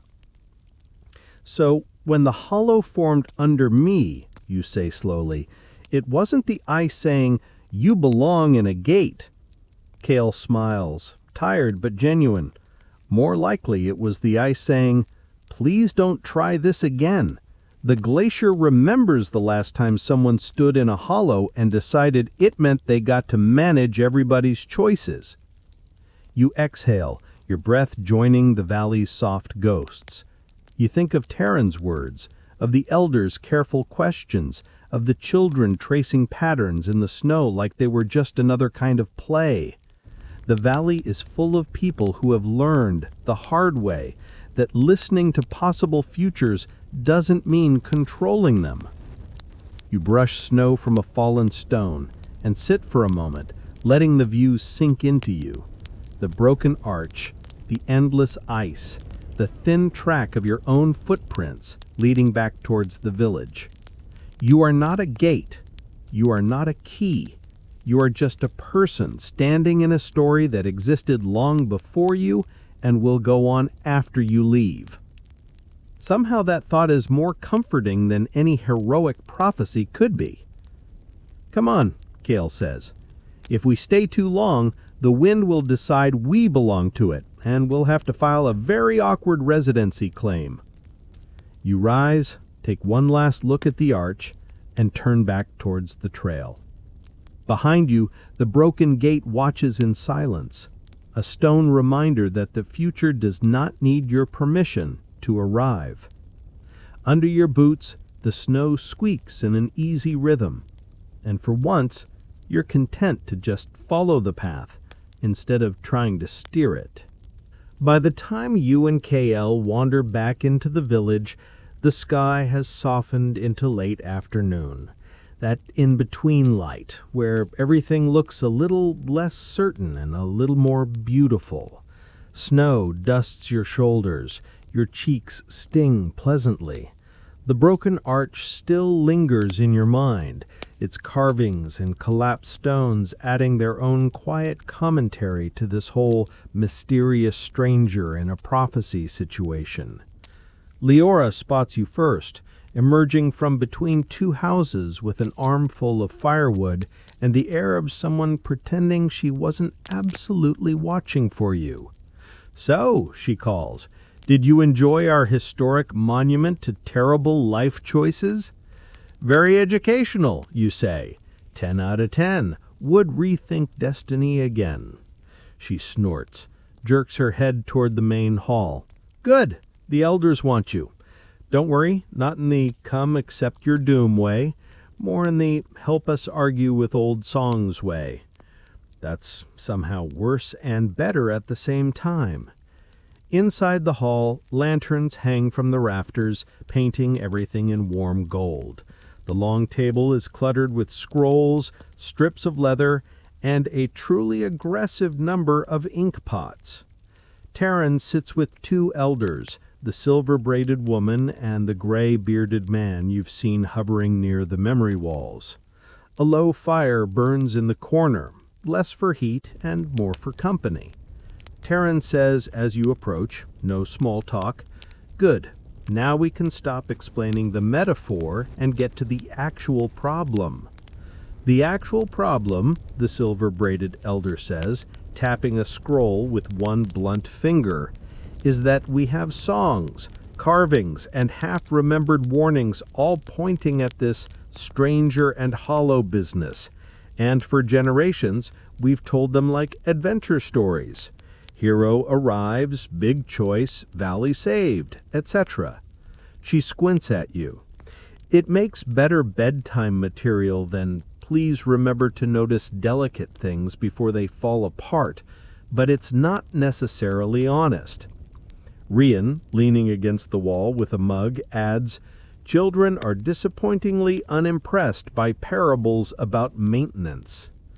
The elder unfurls the scroll. The writing is dense, looping, interspersed with small symbols you recognize from the cave walls, the hollow shape, spirals, branching lines. In the margins, later hands have added notes, translations, question marks, rude little sketches when someone evidently got bored. "This is one of the oldest songlines we still use," she explains. "We sing it slow during the long nights. It's changed over time, of course. Words slip, meanings tilt." She clears her throat and recites a few lines, voice low and tuneful. You don't catch every word, but the shape of it is familiar. A valley, a sleeping mouth, a stranger from elsewhere, a choice at the hollow where many paths meet. It sounds exactly like the kind of tale that would plant heroic ideas in young minds. You can practically hear the dramatic drum beats. Then she traces a line of ink with her finger. "Here's the thing," she says. "This mark," she taps a curling symbol, "was mistranslated generations ago. Someone decided it meant save, as in rescue from danger. Reasonable guess if you like your stories neat. But if you compare it to the old ice hand copies," she gestures to a strip of treated leather on the table covered with faded lines, "it looks a lot more like the word for keep, as in preserve, hold on to, not discard. You blank. So instead of a stranger will save the valley, it's more like a stranger will keep something? Or help us keep it, Taryn says, or remind us not to drop it on the way from one season to the next. Their mouth quirks. Heroic destiny is good marketing. Careful attention is harder to sell. The gray-bearded elder chuckles. You've seen how people get with prophecies, he says. Give them even a hint of chosen one, and suddenly nobody is interested in checking roof beams. But read it as, when the hollow opens, someone from elsewhere will stand with you and help you remember what not to lose. That's less flashy, more honest. You look down at the scroll again, at the word that might mean save, but probably means keep, and something shifts inside your chest. The glacier drawing the hollow under your boots, the sealed chamber waking, the broken arch. None of it is asking you to perform miracles. It's asking you to pay attention. Leora tosses a small chunk of wood onto the fire. Think about what's actually fragile here, she says. Not the valley itself. The ice will outlive all of us. The mountains barely notice we're here. What breaks easiest are the stories, the little ways we remember and share what the caves show us. Traditions get simplified, turned into slogans, then into jokes. At some point, you look up and realize the story you're telling is mostly special effects and almost no truth. Rian adds, case in point, for years we taught the kids the stranger saves the valley version because it's dramatic. Recently, one of them pointed out that it makes everybody else in the song sound incredibly lazy. Hard to argue with that. KL, who has slipped in quietly and is now sitting cross-legged on the floor, nods. If the prophecy was really about one heroic outsider doing everything, the glacier wouldn't have bothered circling the entire village with those hollow patterns. It would have just drawn a big arrow under your feet and called it a day. You remember the circling light threads the night before, the way they gathered not just under you, but across the chamber in smaller ways, around other boots, at other listening stones. The glacier wasn't spotlighting a single person. It was sketching a shared hollow, an intersection the whole valley was standing near. So the future, everyone misread, wasn't some big disaster or victory. It was the risk of forgetting, of letting the careful parts of your life get overwritten by the dramatic version. Taryn's eyes soften. That's exactly it. The songs speak of winters growing stranger, skies falling lower, doors opening where they shouldn't. Those are real. We've seen pieces of them.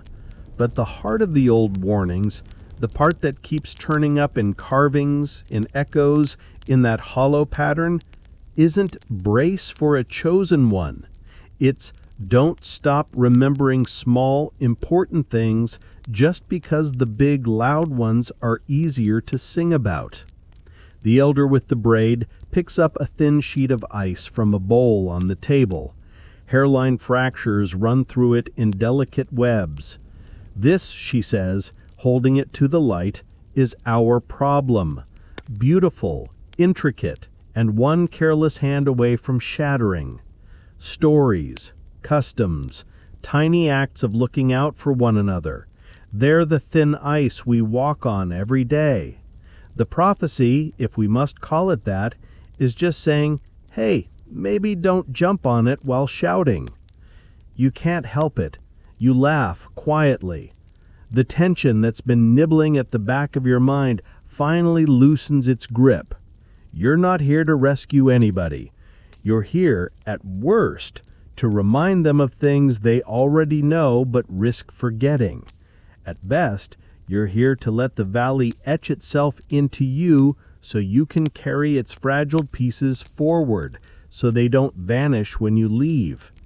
And as you walk the familiar path back toward Leora's house, the snow under your boots crunching in that now comfortable rhythm, you realize that maybe the glacier has been asking you the simplest question all along. Are you paying attention? You don't become an expert in ancient, misread prophecies overnight, but the village behaves as if you've at least earned a small badge in helpful confusion. The next few days slide by like slow-falling snow, each carrying tiny shifts that would be easy to miss if you weren't paying attention, which, inconveniently, is now exactly what the glacier seems to want from you. It starts with the songs. One evening, you find a tangle of children spread across the main hall floor, boots abandoned in a heap by the door, ice lanterns dimmed along the wall like sleepy stars. An elder sits among them with a small drum, tapping out a rhythm you recognize. The old song of the sleeping mouth, the hollow, the stranger from elsewhere. You listen, bracing for the familiar promise, the stranger saves the valley, and feel your shoulders tighten a little. The elder reaches that verse, pauses, and glances at you. "What did we decide this mark really meant?" she asks, pointing to a copied verse sheet. You pick it up, tracing the small curl of ink that caused so much drama. Not save, you say. More like keep, hold on to. She nods, then sings the line again with the tiniest of edits. Not the stranger saves the valley, but the stranger helps us keep what matters. Same melody, new center of gravity. The children repeat it, stumbling once on the different words, then catching them. A girl frowns thoughtfully. "Keep what?" she asks. "The houses? The caves?" "The soup," the elder says dryly. "But ask our visitor." A dozen eyes land on you. You think of everything you've watched here. Arms around sleepy children by the fire, extra wood quietly left at doors, Rian measuring spices so the tea always tastes like relief, Taryn standing in the caves at absurd hours so others can sleep. All the small, easily invisible things that would never make it into a dramatic ballad, but absolutely make the difference between community and random people in the same weather. You say, "We keep attention." We keep noticing cracks where they shouldn't be, neighbors who've gone quiet, stories that sound exciting but don't match what the ice actually shows.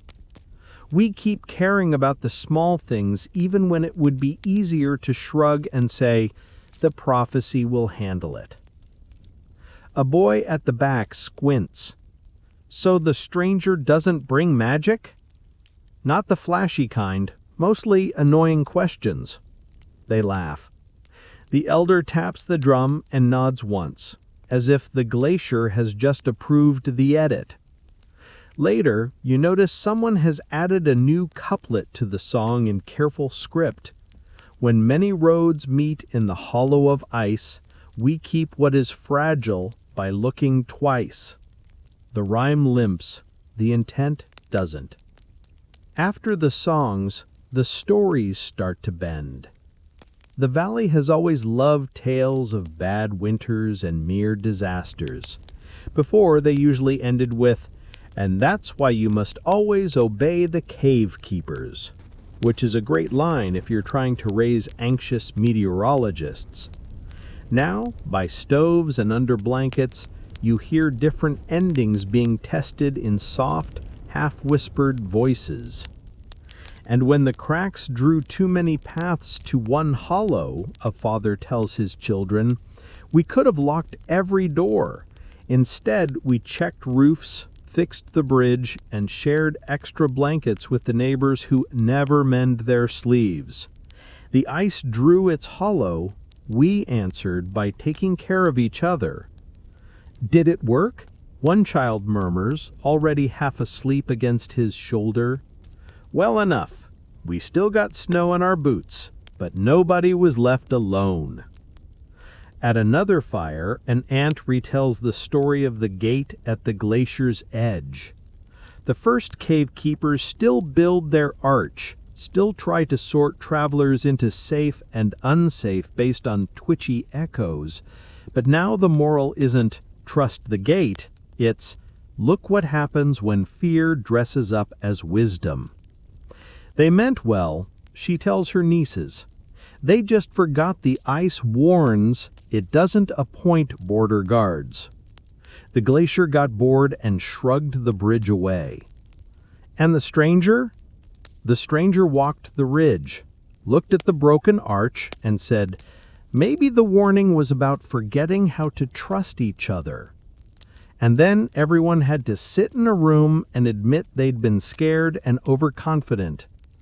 The girls giggled. They already know how hard that is for grown-ups.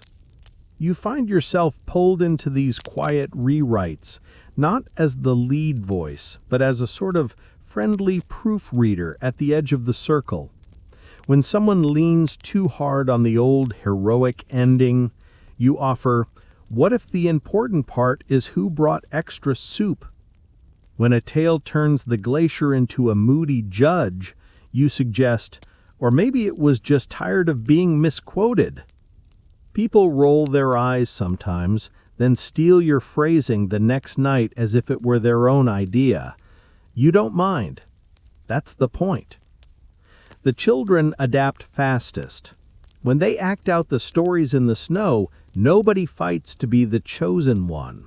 They argue over who gets to play the person who notices the odd echo first, who runs to warn the neighbors, who remembers blankets and lanterns.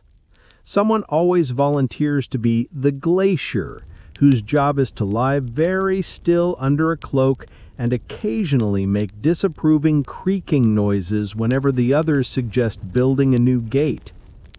Watching them, you realize the lore is quietly rethreading itself.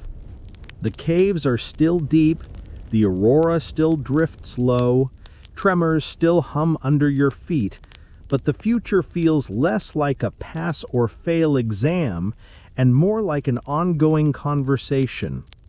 The stranger in the stories shrinks from a glowing savior to a mildly bewildered guest who helps the valley hear its own good sense. And in that shrinking, something important mends. People stop asking what you're supposed to do and start asking what they might have missed. The prophecy stops being a weight on one pair of shoulders and becomes what it probably always was meant to be, a gentle nudge toward paying attention together when the hollow opens and paths start to cross. Somewhere in the middle of all this, your own place settles too. You're not at the center, not standing on a pedestal in the ice. You're at the edge of the circle, close enough to listen, far enough to nudge a word here, a tone there, letting the valley's truest stories carve themselves quietly into you for the day you finally have to carry them away. The decision that it's your last night here doesn't arrive as a grand announcement. It just settles. A suitcase-shaped thought that appears quietly at the back of your mind. You will go home, the valley will stay, and this will become one of those memories that feels suspiciously like a dream whenever you try to explain it to anyone. People don't fuss about it. No one builds a schedule of final activities or insists you make the most of every moment. They still argue about wood stacks. They still complain about the weather. The only real difference is that every now and then someone looks at you a heartbeat longer than usual, as if they're already practicing remembering you. By evening, the sky outside has gone ink dark, the kind of night that makes the snow glow by comparison.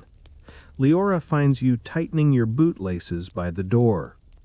"Tonight," she says, toned casual, "we're going back to the caves. One more time. Taryn says the echoes are ready for you." You raise a brow. "That sounds vaguely threatening." She smiles. "It's mostly sentimental. We call it the night of the last echoes. It's what we do when a story is about to walk away." At the cave mouth, a small group waits. Taryn, of course, staff in hand. Ryan with a bundle of candles in thick glass holders. Cale with rope coiled over one shoulder for absolutely no good reason. 2 elders and a pair of sleepy children wrapped in so many layers they resemble skeptical snowballs. There are fewer lanterns tonight. The flames they carry are softer, more golden, flickering in the still air. "We won't go to the deeper chamber tonight. No more hollows tonight. This is for gentler things," Taryn says as you fall into step. You walk into the cave with that low, shared quiet you've come to recognize. The sound of people taking something seriously without turning it into a performance. The familiar passage narrows, widens, breathes around you in blue and white curves. In the first memory hall, the candles are set on small ledges and in carved niches, their light rounding every surface, softening shadows, until the whole room feels like the inside of a lantern. "Stand where you did the first day," Taryn says. It takes you a moment to find the exact spot, near the wall with the ash band, just beside the crushed shell line. You remember how overwhelmed you felt then, staring at layers you didn't know how to read. Now, as you lean your back against the cold ice, the space feels familiar in that way a friend's handwriting does. Still full of mysteries, but not hostile. Around you, the others settle along the wall, each with a candle by their knees. The children curl up between Leora and Ryan, heads leaning against shoulders, eyes bright in the dim. The flames throw soft halos on every face, catching in lines and laughter creases, turning them briefly into tiny constellations. Taryn lowers her lantern until it's barely more than a coal, and speaks in the hush that follows. "The ice remembers in layers," they say. "Snow and storm, ash and shell, but it also keeps quicker echoes, the way footsteps sounded on a certain day, the way a breath shook, the exact wobble of a laugh. Most people pass through and leave hardly a scratch. You've walked deep, stood in our hollows, argued with our songs. The glacier has opinions about that." "Flattered," you murmur, before your brain can stop you. Ryan snorts softly. "Careful," he whispers. "Next it'll ask you to fill out a satisfaction survey." "Close your eyes," Taryn says, amusement tucked in the corner of his voice. "Let the candles do the work." You obey. The darkness behind your eyelids isn't total. Orange flicker seeps through, pulses gently. At first, all you hear is the familiar playlist. Drip, faint creak overhead, the slow glacier breath beneath everything. Your own heartbeat, a little too eager. Someone shifting their boots. A child's muffled yawn. Then the soundscape thickens. Footsteps, yes, but not the ones you're hearing now. A softer echo, slightly out of sync. A memory of your first uncertain steps into this hall, laid over the present like a translucent sketch. You hear your own voice, weeks younger, asking Taryn, "So each wall is a story?" And their answer folded into the ice. The drip in the corner doubles, as if time decided to play a round of call and response with itself. Somewhere behind you, the faint scrape of stone on ice repeats, a ghost of the day the elders unrolled their copies here, tracing old carvings with careful fingers while you watched and tried not to sneeze on history. You open your eyes just a fraction. The walls are no longer still. Nothing dramatic happens. No moving portraits, no glowing words. Instead, the candlelight ripples in ways that feel pointed. Reflections skip along the curves of the ice, catching on certain layers, brightening thin bands that mean something to you. The ash line of the red wind year, the bright thread of seashell mischief, the subtle bend where the hollow pattern once first caught your eye. For a moment, the ceiling above you looks like the festival sky, aurora colors diluted, drifting along the frozen arcs. In another flicker, the floor seems to darken into the deep listening chamber. You almost feel the circling threads under your boots again, that quiet ring clustering around your weight. It isn't that the cave is showing you exact scenes. It's more like it's replaying feelings, condensed into brief shivers of light and sound. The relief of hot tea after cold air, the sharp lurch of that midnight tremor, the strange weight of realizing you are not a chosen savior, but a temporary librarian of very fragile things. You glance at the others. Leora's eyes are half closed, face peaceful.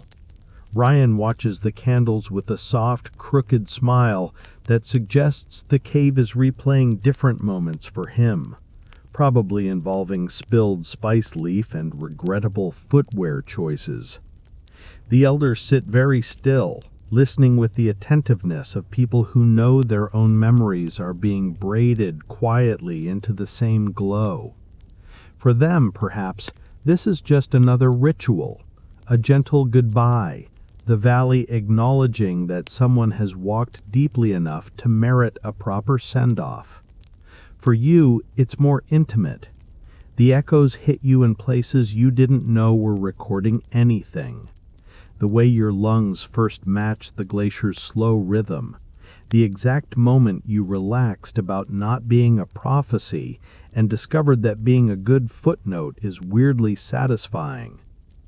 Taryn's voice returns, softer now. The glaciers keep our winters, they murmur. Our storms and quiet years, our clumsy mistakes and rare good decisions. When someone leaves who has listened well, we stand here and let the ice remind them that it was paying attention too. It's our way of saying, you are not walking away empty. You swallow around something that has lodged at the back of your throat. The candles blur, smear into halos. We will mark your name in the notes, the silver-braided elder says. Just a line, no statues.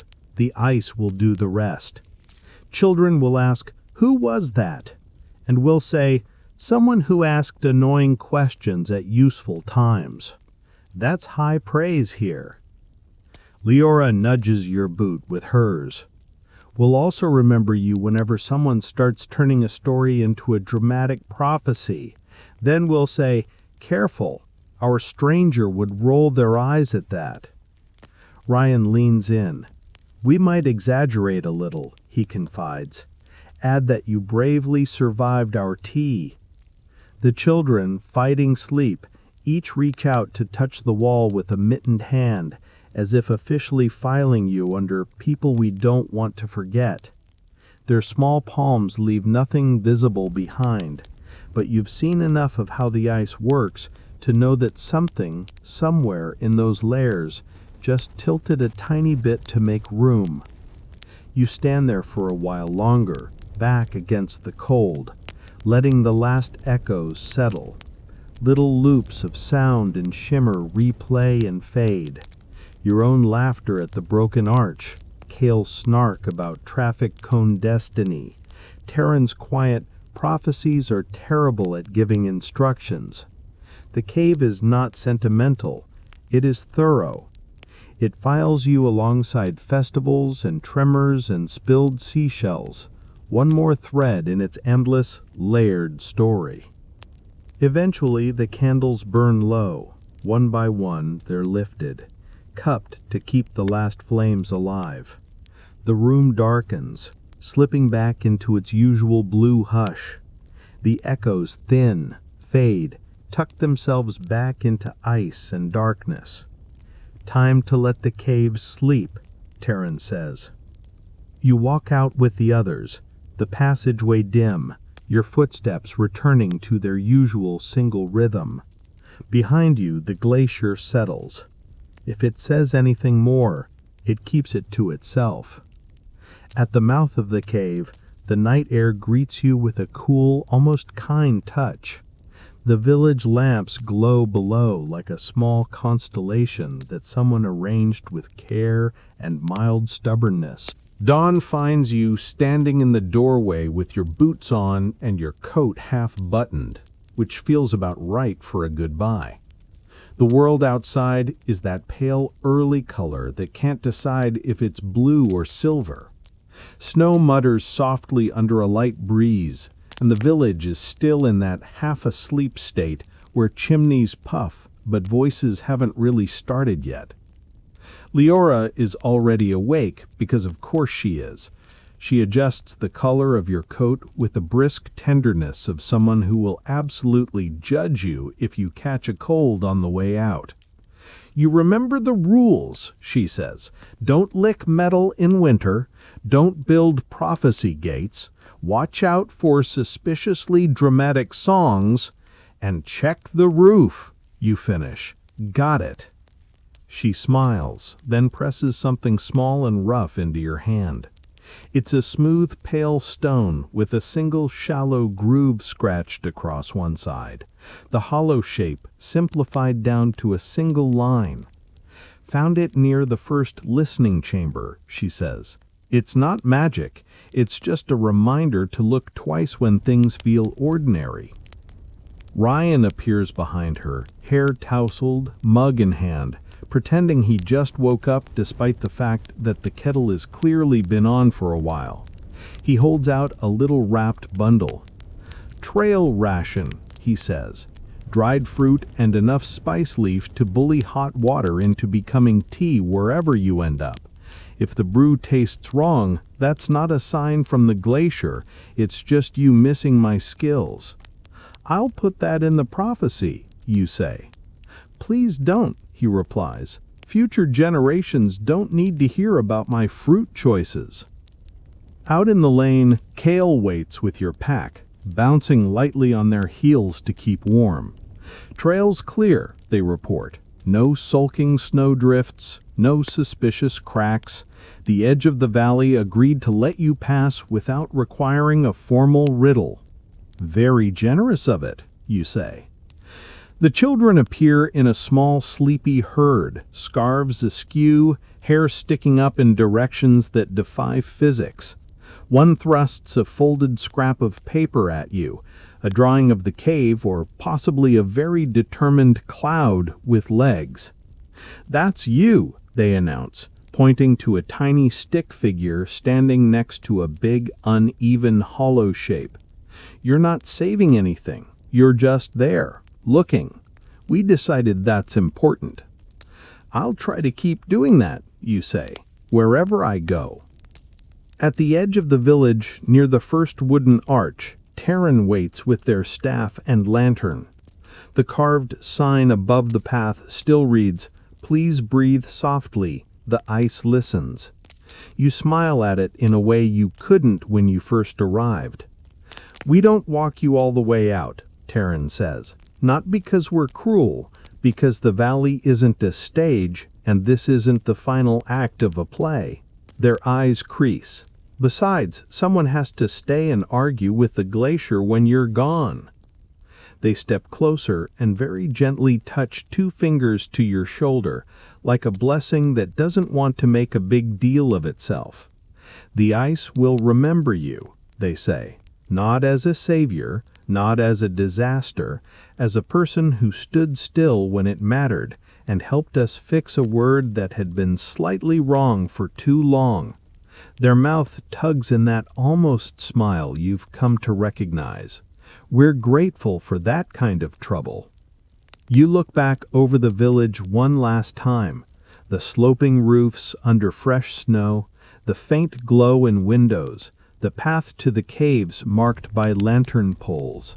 Somewhere beneath all that, the glacier turns slowly, carrying its layered pages of winter along.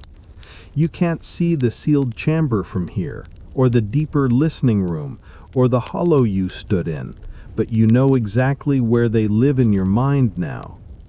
You don't feel like you're leaving a prophecy behind. You feel like you're leaving a shelf you helped dust. "Take us with you," Leora says lightly, as if you're setting out for the market instead of the wider world. Not all at once, you'd never sleep. Just a small piece when things feel too loud. The sound of the stove, the way the aurora moved like someone forgot to tidy up the sky, that sort of thing. I'll add you're complaining about the weather. Essential, Ryan agrees. You shoulder your pack. It feels a little heavier than when you arrived, but that's mostly the small things tucked into it. The stone, the tea bundle, the drawing, the weightless echo of a valley that taught you to read care as carefully as prophecy. The path out of the valley slopes gently upward, tracing the curve of the ridge. Snow squeaks under your boots, keeping time with your breath. After a few dozen steps, you look back. The village is smaller now, but still bright. Little squares of light in the soft morning, smoke rising in unhurried threads. For a moment, the entire place looks like one of Ryan's ice lanterns set down in the snow, self-contained, glowing, stubbornly warm in a cold world. You raise a hand. No one waves back in that exact instant, but you know they're there. Leora already bossing the morning into cooperation. Ryan burning his tongue on tea. KL arguing with the wind. Taryn listening to the first creaks of the day. Children tracing new patterns in the snow, chanting the edited song about keeping what matters. Then you turn toward whatever passes for your real life and keep walking. You carry no grand mission, no booming instructions, just the quiet sense that somewhere under all the noise of your days, you now have this, a blue-lit hall of ice in your mind, where echoes file themselves gently, a broken arch reminding you not to turn fear into gates, a hollow of light under your feet whenever you pause long enough to notice the small, fragile things asking not to be forgotten. Later, when you lie in your own bed far from this valley, there will be nights you can't sleep, and you'll close your eyes and find yourself here again. Boots sinking softly into fresh snow, breath visible, the aurora drifting like slow handwriting across the sky. And each time the memory will ask you the same simple question the glacier did. Are you still paying attention? You will smile in the dark, adjust your blanket, and silently answer yes. You're back in your own room now, not in a frozen valley, but you can still borrow a little of that quiet if you want to. Let the details soften and drift. No need to hold on to every name or every carved symbol. Just keep the feeling of it, the way the air in the cave moves slowly, the hush of snow under your boots, the sleepy glow of lanterns swinging gently in the dark. Imagine yourself standing once more at the mouth of the ice cave, but this time you don't have to go inside. You simply watch the blue light breathing in and out, like a giant, peaceful lung deep under the mountain. Each breath you take matches it. In. Cool, steady, simple. Out. Long, warm, easy. No prophecies to solve, no puzzles to untangle. Just breath and the sense of being quietly held by something vast and unhurried. The village behind you fades into a soft blur. No sharp edges, no urgent voices. You know they're there, tending their fires, telling their gentler stories, but their lives don't need you to supervise them. That's a gift too. You're allowed to step away without anything falling apart. All you have to carry is the reminder that small kindnesses and quiet attention are worth keeping even on the most ordinary days. Let the snow around you grow thicker, not in a cold, biting way, but like a heavy, soft blanket pulling over your thoughts. Shapes soften, colors dim to deep blues and grays. The last glimmer of candlelight in the cave winks once, like a friend saying good night, and then settles. Your body sinks a little deeper into wherever you're resting now. Mattress, pillow, blanket. Your jaw loosens, your hands uncoil. The story you've just walked through can slide gently to the back of your mind. Not gone, just resting on a quiet shelf where you can reach for it again any night you need a calm place to wander. For now, you can let the valley go. The caves will keep their memories. You can keep your sleep. End of story. Sweet dreams.